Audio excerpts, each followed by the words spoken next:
All right, thank you, Amardev sir, for the detailed introduction.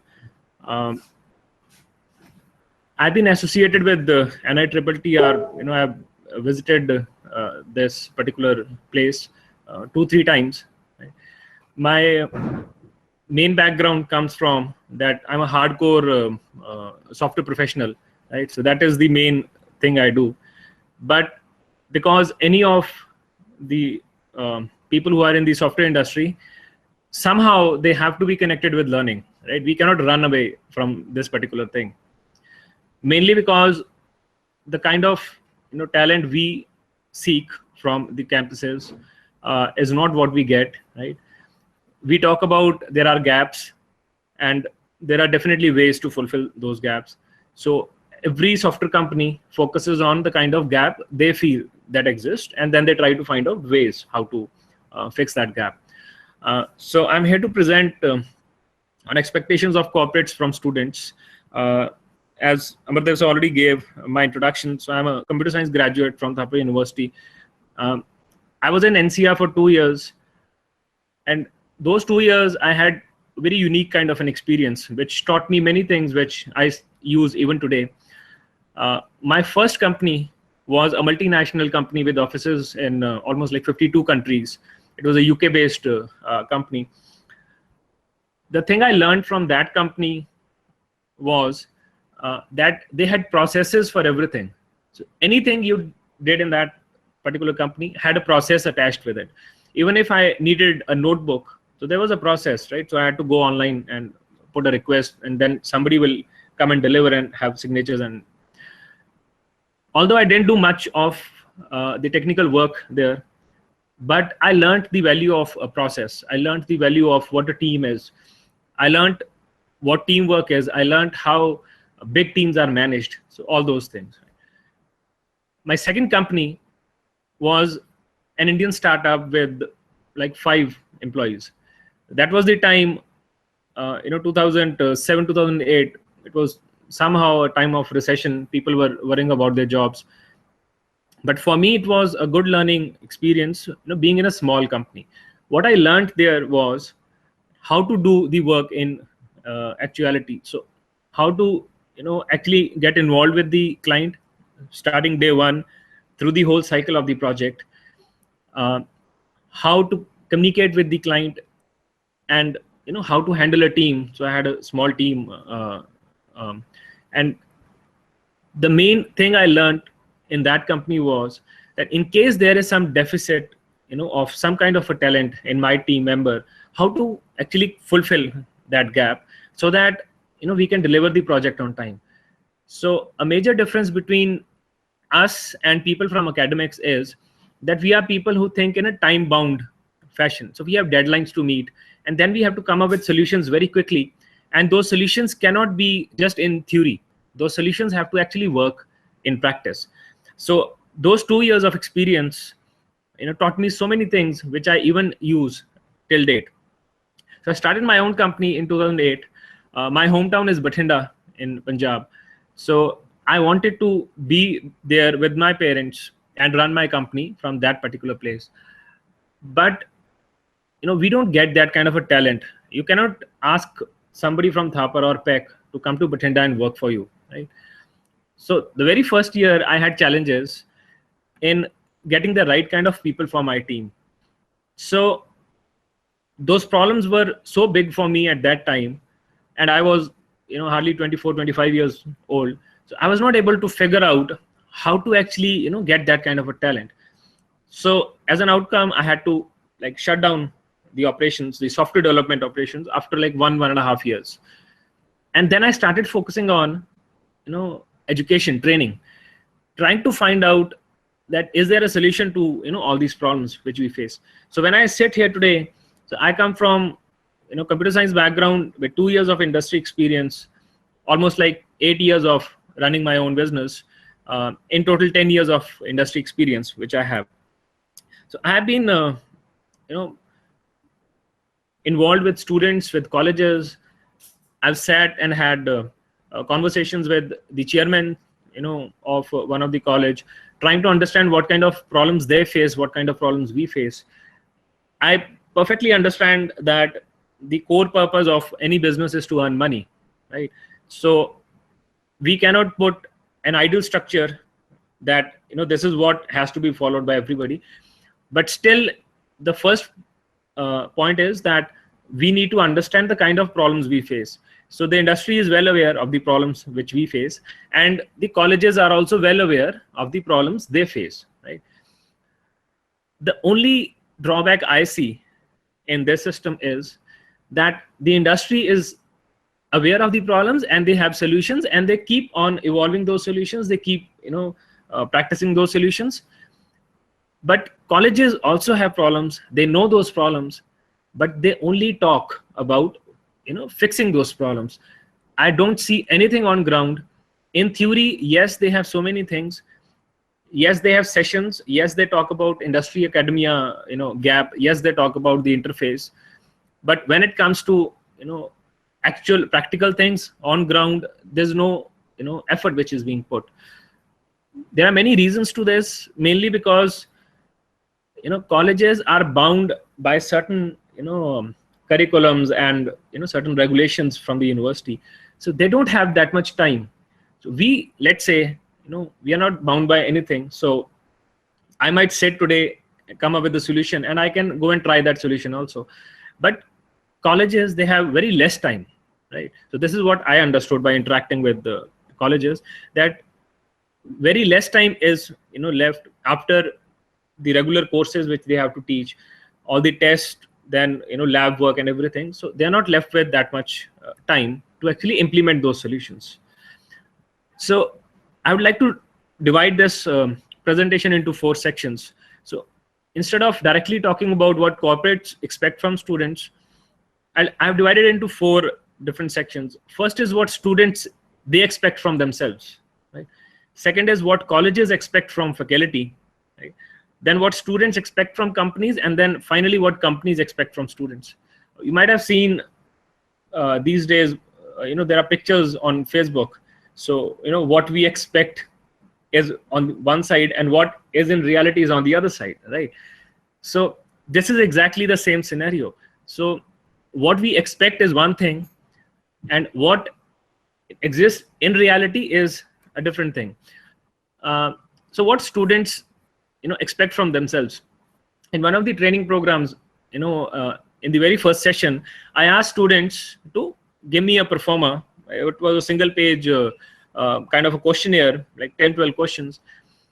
And one of the question was, you know, how much salary do you expect? And another question was, which company do you want to be placed in, right? So almost everybody answered these questions like, how much salary do you expect? 40,000, 50,000, 80,000, 1 lakh. Which company do you want to get placed in? Microsoft, Adobe, Google, Facebook, right? Nobody thinks of any other thing when it comes to writing. In the due course of that session, those students were not even able to write a simple program to add 2 numbers, right? So that is the gap which you actually see. And I asked them to fill that, you know, questionnaire, so that I could every day show them that, see, this is what you are doing and this is what your goal is. So, you know, we need to fill this gap. So students, somehow they don't understand that what they actually want from themselves. A few points I have written down in this slide. Many of the students are confused with higher studies. Either they want to go for MBA or MTech, what they want to do. Or in today's time, everybody is so fascinated with the idea of running their own business, right? Entrepreneurship is a buzzword. People don't understand what kind of troubles they'll have, what kind of challenges they'll have, but everybody wants to, you know, run their own business. So if I have a private limited company, there are, except from the work I do, there are so many other rules and regulations, the government policies, which I have to, you know, adhere to. So I have to look after the accounts and all these things. So students, although it's a buzzword, but they don't understand what it means to run a business. But still, many of them, they feel that, yes, they'll have their own businesses. Then students also want to go for jobs, but they are not clear whether they want to have a short-term engagement in the job or a long-term engagement, right? So when I interact with students, the first thing I want them to tell me is that what they want exactly. If somebody wants to go for higher studies, MBA or MTech, you take them and put them in a job scenario in a company, they will not be able to perform, like some other student who might actually want to do a job and is, sitting right next to him. The problems we face because of this confusion is that students, are confused about the career opportunities which exist.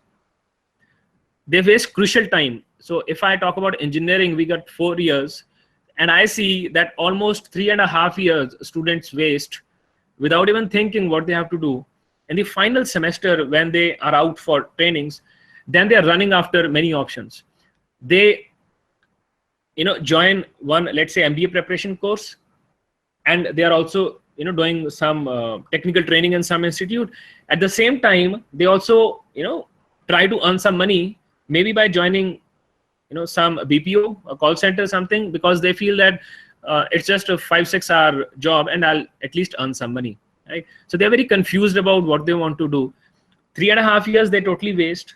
Last 6 months, when they might have, put in all the effort into maybe one thing, maybe MBA preparation or maybe job or something else, they do 2 or 3 things at the same time, right? And somehow that time is again wasted. They are not able to identify a clear career path for themselves, right from the beginning, and they do not find the right career guidance at right time.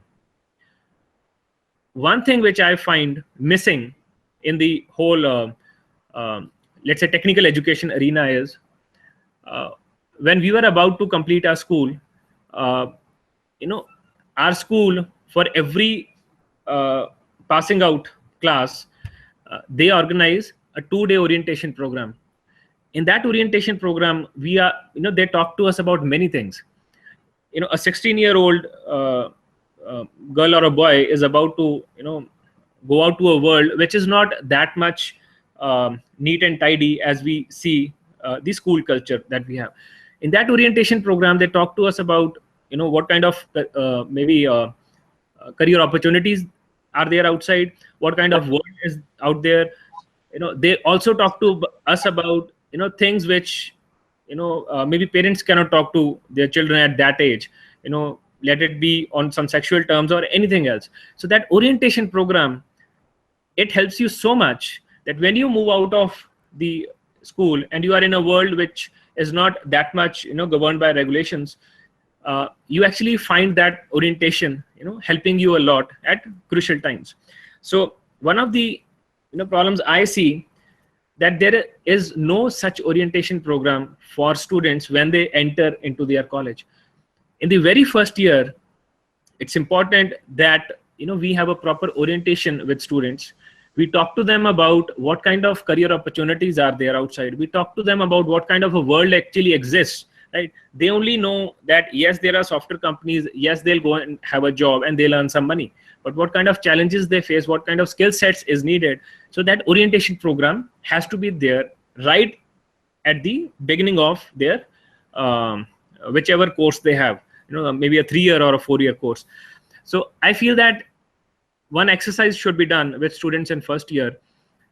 Every student should be asked to write down, and this exercise should not be done verbally, it has to be in writing. So they have to be asked to write down what kind of career opportunity they want for themselves, right?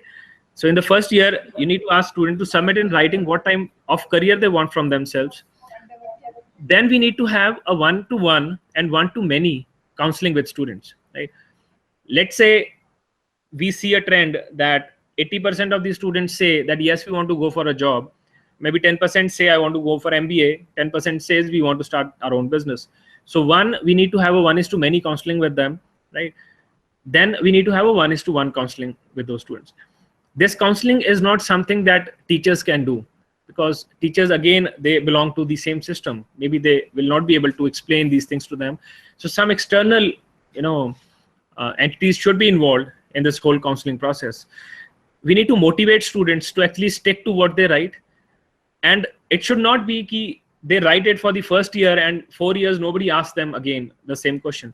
So maybe we need to do the same exercise in the second year, in the third year, in the final year, so that they are constantly reminded of what they actually want and what kind of effort are they putting in, right? In one of the earlier courses, in one of the earlier sessions I had at NITTR, I spoke about agile methodology, which we use for project management. Agile is a very simple process. It says that we'll divide the work into small, let's say, milestones. And there is a process called Scrum. So we have Scrum meetings. Scrum meeting says that every day, same time, same place, the team will gather, and whosoever is the head of the team is called the Scrum Master. He'll ask 3 questions to everybody: what you did yesterday, what you will be doing today, and the third question is, are you facing any problems or not? Every day this thing is done. Only 3 questions are asked, so that whosoever the leader is, the project manager or the team lead, is able to identify that whether the project will get delivered in time or not. So if somebody is stuck with some problem, they need to fix that problem that very same day, right?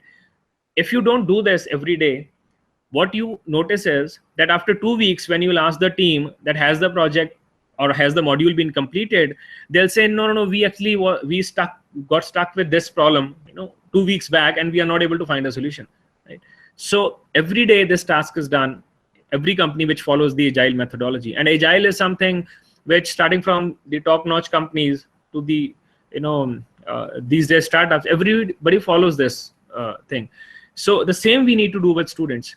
Every year we need to ask them the same thing: that are you still into what you wrote last year? What progress have you made? Right? Are you facing some challenges? Is there a question which you need to be answered? Maybe the teachers can help. Maybe we can get you in touch with some industry expert or somebody who can help you with this, right? So the very first thing is that students have to understand what they want from themselves. They should not be confused the time they complete their education, and then they sit and think now what to do with their careers. The second is what colleges should expect from faculty. What I have seen is that most of the faculty members, they are not trained teachers, right? See, teaching is not a simple job. So teaching is not that I know a subject and I can stand in a class and I can teach. Teaching is a different ball game, right? We need to understand in what sequence the course material has to be taught. We need to understand what problems students will face, how to answer those problems, how to solve those problems.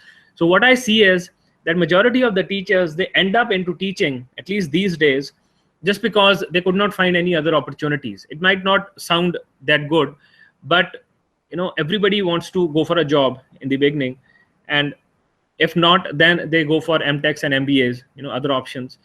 But nobody takes up teaching because they were a trained teacher and they did these trainings just to become a teacher. Like we have these B.Ed and M.Ed courses. There exists no such course for anybody to become a teacher in the technical domain, at least.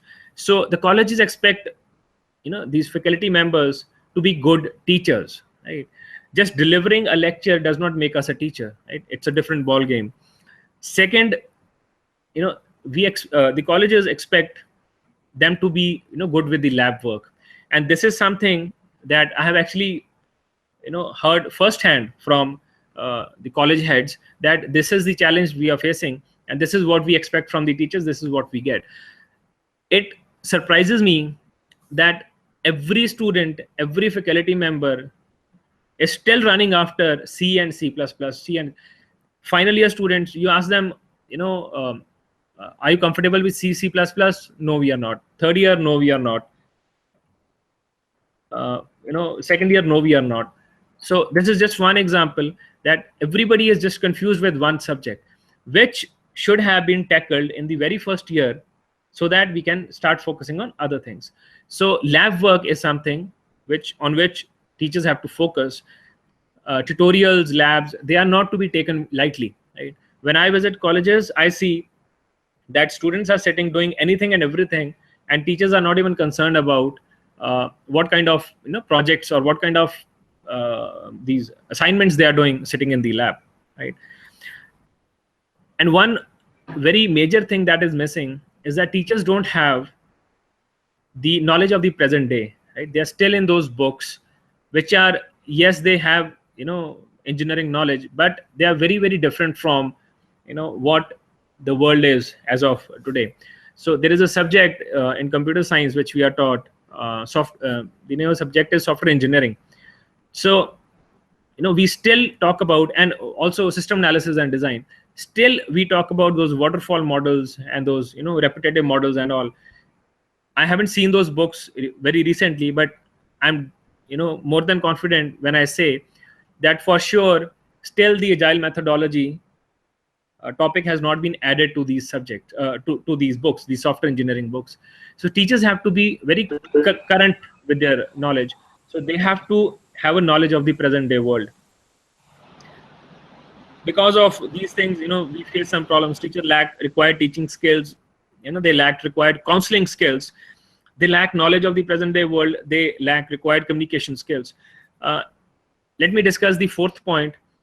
When I say communication skills, it's not English. Communication skills says, how can I convey, what I want to convey actually. There are many problems we face because of lack of communication skills. The very first step for any engineering project is to understand the requirements of that project. I see people failing at that very first step just because they have bad communication skills. Only if you ask the right question, you will get the right answer. Right? You don't ask the question, you will not get the answer. So teachers need to have good communication skills. And this does not mean English. This means they should know how to communicate with the student, how to motivate a student, how to tell the student what he or she is doing right and what he or she is doing wrong. So they lack these communication skills. There is a small exercise I feel teachers should be doing, and I personally feel that this should be made mandatory for every technical teacher in all the colleges. Every faculty member should be asked to have a blog of his or her own. Every week, it should be compulsory for the teachers to write at least one article on their blog. This article should not be just any theory, but this article should be based on the problems they solve for students, right? Students, they come up with so many problems. Some of those might be very silly problems. I was in one of the workshops, and after 2 or 3 hours, when I completed, what I had to say, one of the students came to me and he asked, "Sir, what is a CPU?"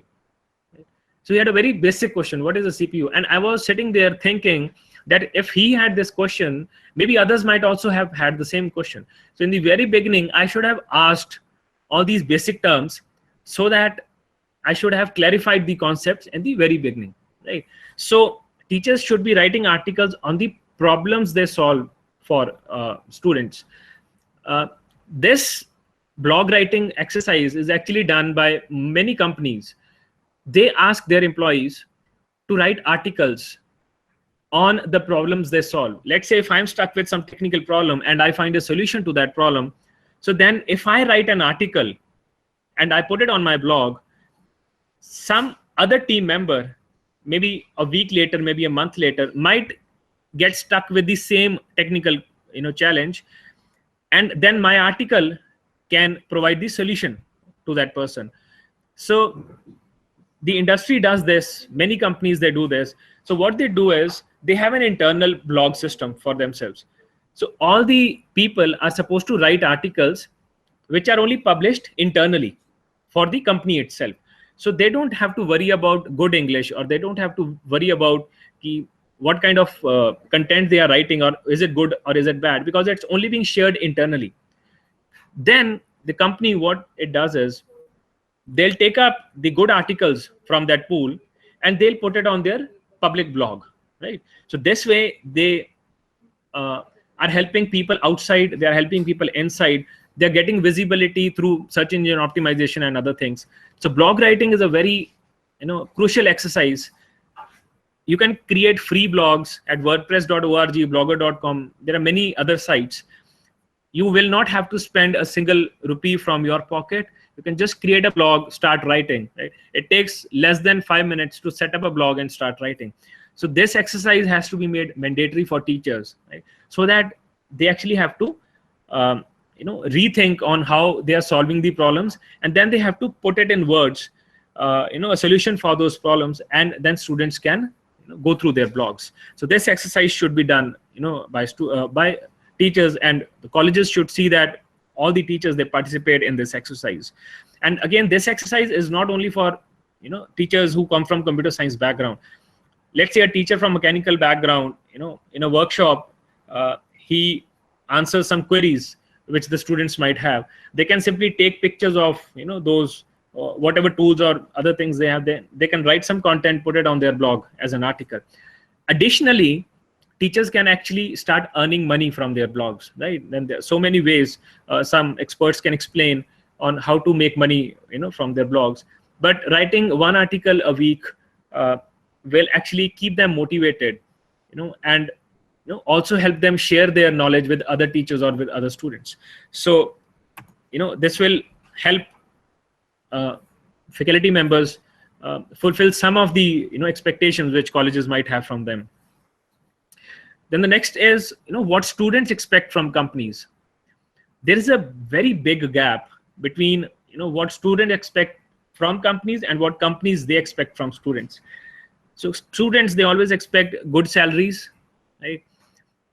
Flexible working hours. Nobody wants to work weekends, but somehow they have to because they lack the required skills. And if a task can be completed, let's say in 2 hours, they take 10 hours to complete that task, right? As a result, then they have to spend late hours in the office, or they have to come to the office on Saturday and Sunday. So students should understand that everything is linked with their core knowledge of their core subjects, their core skills. So they expect less work pressure. Any company or any HR makes it a point that they don't overburden any of the employees. But because of the lack of skills, when people start spending extra time solving those problems, they actually start feeling that yes, they have been overburdened because now they have to spend extra time in office, or they have to work weekends. But the major reason for this is that at the first step they were missing some core skills, and they actually took extra time to solve a given problem, right? Students, they lack required core skills to work in the industry. They lack understanding of the project life cycle and how professional teams work. I have noticed that when students, they enter, freshers, they enter a company, they have absolutely no idea on what is the life cycle of a project in reality. They just understand in theory that yes, these are 4 or 5 steps which we take to complete a project. But the actual life cycle of a project, which involves interacting with the client, which involves going through lengthy emails to actually read the requirement, which involves sitting in a conference call, paying attention to what the client is actually saying, right? It involves understanding of the requirements in a way that somebody can tell that what is being done, let's say it does not match with the requirement, right? So people, students, freshers especially, they lack an understanding of this whole life cycle, right? This is something which is very practical. This is something they can only learn when they actually do these things, which somehow they don't do in the colleges. They lack appreciation for teamwork, right? Majority of the freshers I have seen, for them teamwork means that they need to work on an assignment, a project or a module, and they will be assigned some tasks. Every team member will be given some tasks, they'll be given some tasks. So when they finish their own task, they feel that their work is done, right? They don't have an appreciation for teamwork. Teamwork is when we stand, like in Hollywood movies, they say all for one, one for all, right? So they don't somehow have an appreciation for teamwork. So this is one of the problems which they'll face. They lack an appreciation for time bound thinking, right? When students work on the projects in their colleges, they don't have any time boundaries. there is no money attached with that project. For us, time matters so much that if the project gets delayed, the payments get delayed, we are not able to pay the salaries, and the whole cycle, gets disturbed. So students need to understand that the industry or the professional life is bound by the deadlines. They have some time limits in which they have to complete their tasks. Now, there's a small exercise I feel colleges should be doing to help students, understand all these things. So we are at the point where, what students expect from companies, and what problems we face because of those wrong expectations. Now, there is a small exercise. I've seen many times that colleges send their students for, let's say, industry visit. So they'll send the second year or third year or final year students to a company.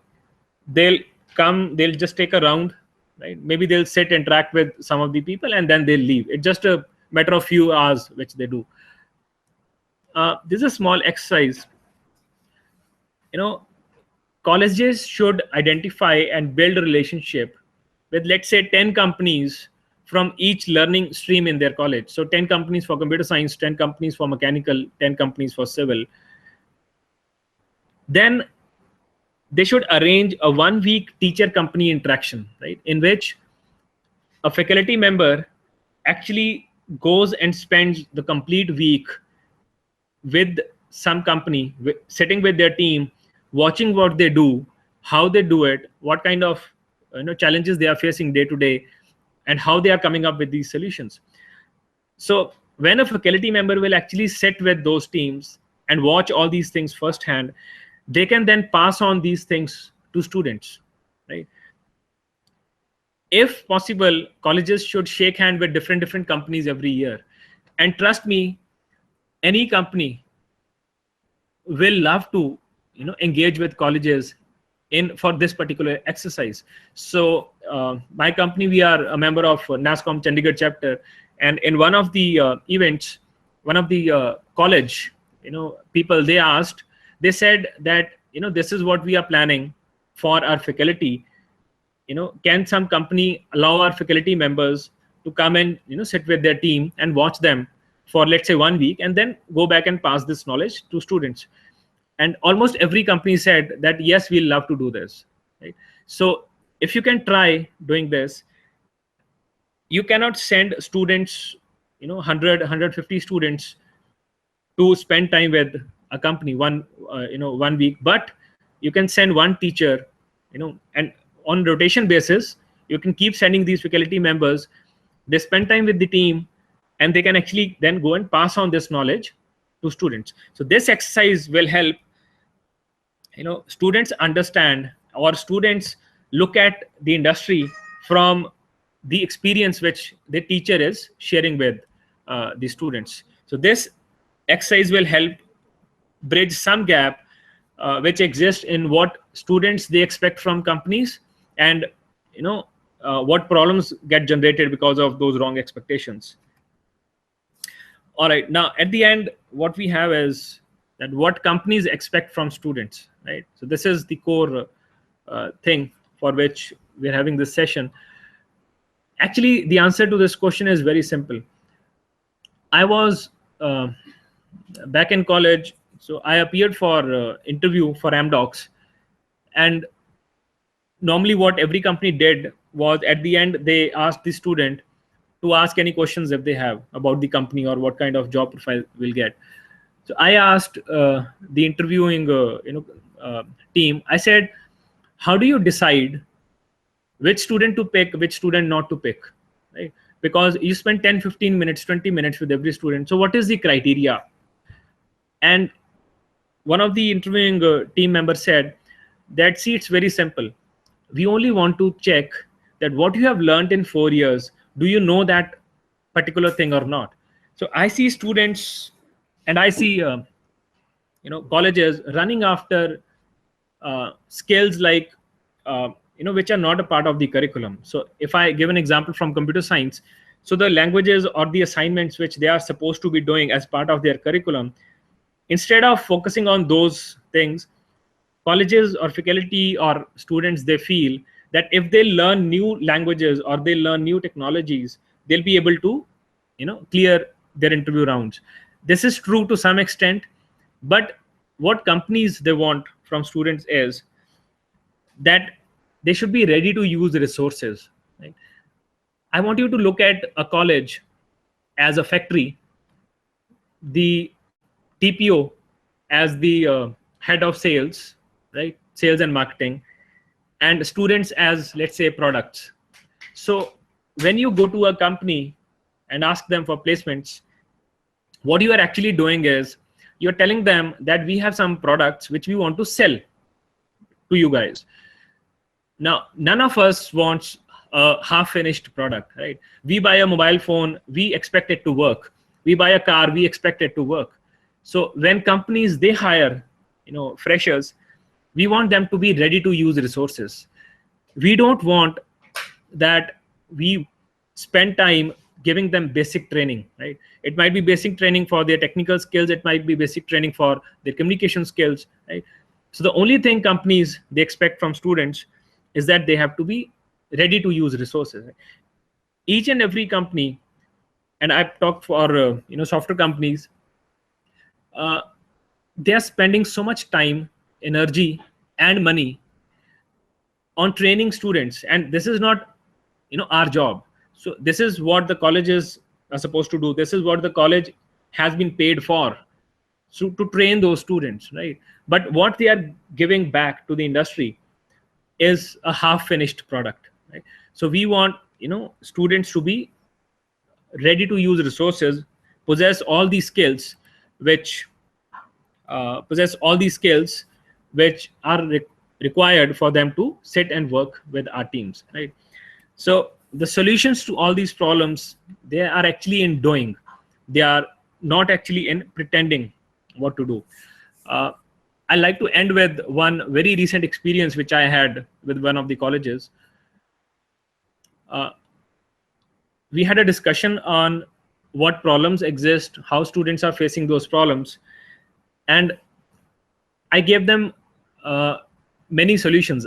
One was, I said there has to be a very healthy relationship between students and faculty members, wherein students should understand that yes, my teacher is the only person, let's say, I can go and ask a given problem and I'll find a solution.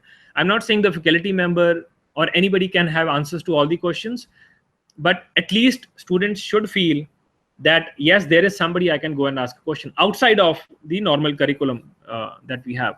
So I spoke with them on different problems.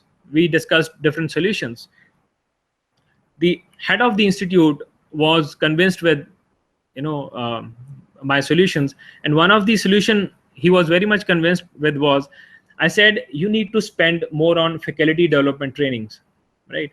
So that your faculty, their skills are being upgraded, and as a result the skills of the students are being upgraded. He said yes, we are convinced, and we are actually planning to have a faculty development program. So I said 1 week I'll be available in this city, so I can have a program with you. So this was in theory the discussion we had, this was the agreement we had. In reality, when I started having the faculty development program, I saw none of the teachers were interested. They attended one session, they missed next 4 sessions, then they'll attended one session. All they came in for was some attendance, right? On the second last day, the principal, he called me and he said, Ravinder, I've heard teachers are not attending the sessions seriously. So I said, yes, this is a problem. So he said, you should have told me. I said, sir, I don't sit here in jurisdiction, right? So this is not my job. My job was to discuss a problem. My job was to offer a solution, right? And my job was to come here, have let's say 4 or 5 hour sessions every day.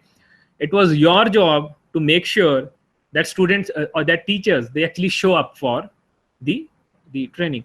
So as I've written in this last slide, the solution is in doing, right? Not just pretending that yes, we are doing.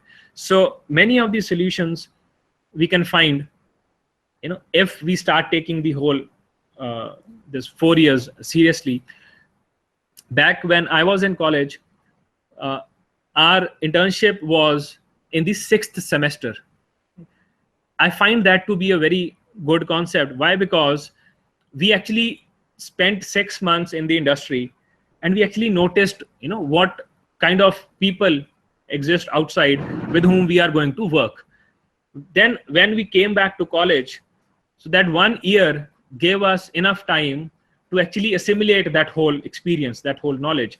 And we were able to understand these subjects better just because we had a good first-hand experience. These days we have internships in the 8th semester, so that does not give time to students to actually assimilate the knowledge that they are getting from the trainings. So the moment they complete their training, they are into jobs, and the whole cycle, as per, this is maybe my individual point of view, but this whole cycle gets disturbed this way. So the more we spend time on actually doing things and not just pretending to do, we can find solutions to many of these problems. So this is what I had to share in this presentation. I'll just sum it up, in few words. So the 4 things I mainly talked about. So one is that students should understand, what they want from themselves. They should not be running around confused for 3-4 years, and then all of a sudden one day they'll sit and think, okay, what I'm supposed to do. So students should understand what they want from themselves. The colleges should understand what they want from the teachers, right? Just delivering the normal lectures is definitely what the teacher should be doing, but there are other things which they need to do. If they start writing, they start blogging, right, they can share much more knowledge with students. They can document their experience also. Then thirdly, what students they expect from companies. I have asked many times to students that define salary. What is salary? How can you define it? There might be many definitions for this, but the definition I give is salary is your replacement amount, right? If I know that somebody sitting in my office can be easily replaced, I'll pay them less salary. If I know somebody sitting in my office is very hard to be replaced, they'll get the same compensation. So salary is your replacement amount. So when students, they expect good salaries from companies, so companies want to see that do they possess those kind of skills for which they expect this much of a salary. Appearing for a job interview is basically a sales meeting, right? So the interviewer is the buyer, you are the seller, you are actually selling your services. So what the buyer is doing, he's actually evaluating, okay, these are the services he's offering, and this is what the cost for these services should be, right? So if somebody will show you an iPhone, what the price is. Somebody will show you a China-made phone, and you'll understand what the price is, right? So the expectations which students have from companies, they have to be properly made. They have to be students have to be helped to understand those problems and clarify their if they have some doubts. Then finally, what companies they expect from students, in very clear terms, we just want them to be ready to use resources, right? So whatever goes at the back end to make them ready to use resources, that has to be done, so that industry can stop wasting its time and money into just bringing them and providing them with the basic skills that we need. So this is what I had to say in this presentation. Thank you for listening. And if there are some questions, we can have a discussion on them.